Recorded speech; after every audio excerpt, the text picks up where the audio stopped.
Leksiyalarımızı tamamlaştırmaz hürmetli vatandaş. Endiki mavzumunda bu mavzu kısa haberle. Çiğsilağı etüteyli Çiğsilağı 2020 yıl 6. ayının 2. gün haftığı seyşembe vatandaş. Endiki haberinin leksiyamızın mavzusu kısa haberle. Birinci, Qorçaq siyasi hakimiyet. 8. ayda bir tarafga qing'iyib, o'rilib tushdi. Men avvalgi to'r filmimda faraz qilgan edim. Dunyoning vaziyat ramkasida zo'r darajada o'zgarish hosil bo'ldi. Twitterda izlanish. Abdurrahmon 2020 yil 5. ayının 29. kuni YouTube. Bu yerda Qorçaq hokimiyat degan Taybandagi Gomindan hokimiyatiga solishtirganda Jungo Kompartiyasi Qorçaq hokimiyat bo'ladi demak. Yani bir xabar cho'nqur tahlil. Prezident Trump terrorist tashkilot deb e'lon qilgan Antifa tashkilotining kaynida Kompartiyaning ko'langisi bor. Amerika'nın ichki qismida parokandachilik yuz berish va Jungo Kompartiyasining yuqumliq virasdan keyingi strategiyasi. Hong Kongda o'tkazib berishga qarshi turish namoyishi. Zhang Fengshike 6. ayının 2. kuni YouTube. Xabarlarga asoslanganda Hong Kong va kechiringlar, xabarlarga asoslanganda Jungo shirkatlarining Amerikadan yezigilik mahsulotlarini sotib olmaslikni talab qildi. Xabarlarga asoslanganda Jungo shirkatlarining Amerikadan yezigilik mahsulotlarini sotib olmaslikni talab qildi. Yuqorida vaziyat to'g'risida to'xtaldik. 6. ayının 2. kuni Amerika ovoz. Prezident Trump armiyaning kuchi bilan zo'ravonlarni tinchitish to'g'risida ogohlantirish berdi mavzuli xabar.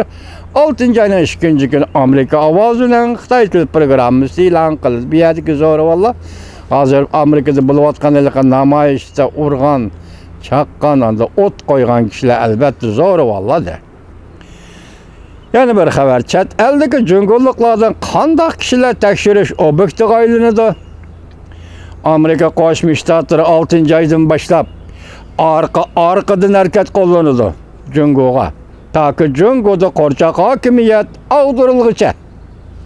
Abdurrahmon 6. ayının 1. kuni YouTube.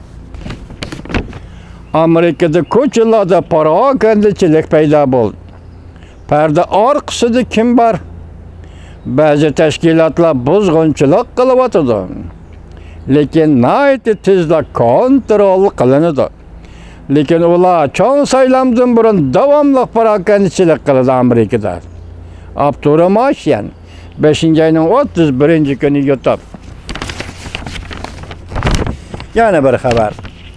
Amerikada parokandachilik yuz berdi. Buning kaynida Kompartiyaning ko'langisi bor. Jungoning davlat bexatarligi qonuni e'lon qilishi o'zining go'rkovini tayyorlaganligidir. Savdo urushi pul muomala urushiga aylandi.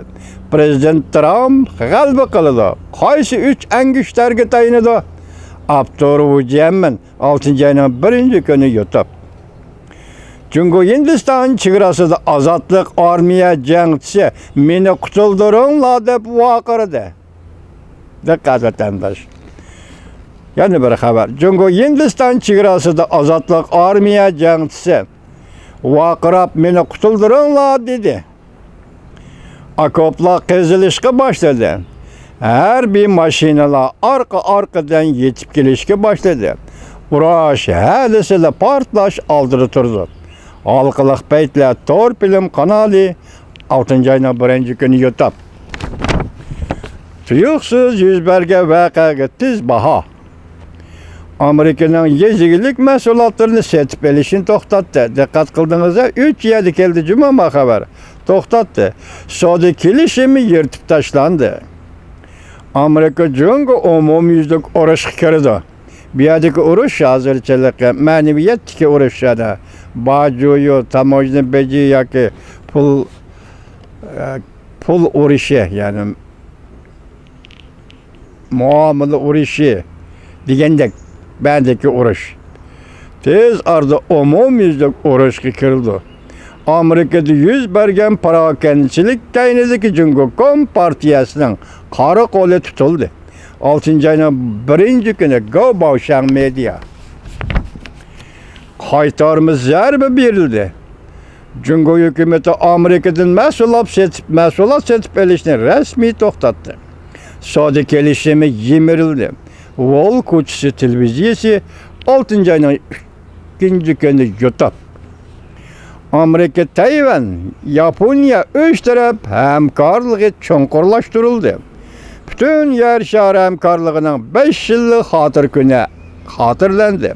Mavzuli xabar 6-oyning 1-kuni Amerika ovozining Xitoy tili programmasi e'lon qildi. Yana bir xabar.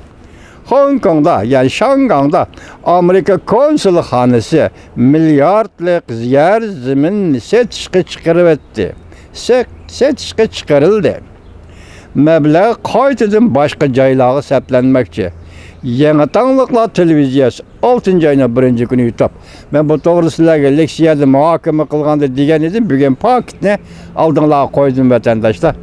Demek Amerika Qo'shma Shtatlari Shanghayda turishlik, Hong Kongda turishlik konsulxonasining mulozimiyatga mol mulklarini setishga chiqardi degan gap. Hozir Amerika Qo'shma Shtatlari Hong Kongdan uzil-kesil ayrilib chiqmoqchi degan gap. Jungolar, siz buning nima oqibatini keltirdiganligini menga qaraganda siz bek yaxshi bilasiz jungolar.